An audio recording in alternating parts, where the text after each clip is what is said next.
What's the meaning of censer?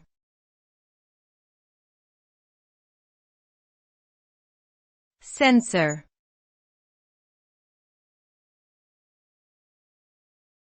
Censer.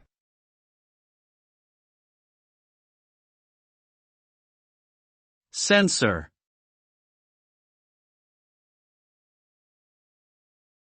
Censer.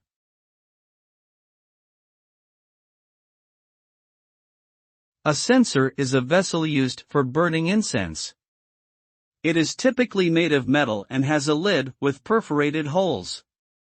The censer is used in religious or spiritual settings to release fragrant smoke, which is believed to carry prayers to the heavens or to purify the air. When the incense is lit inside the censer, the aromatic smoke rises up through the holes in the lid and fills the room with its scent. The use of censers is an ancient practice that has been found in many cultures throughout history.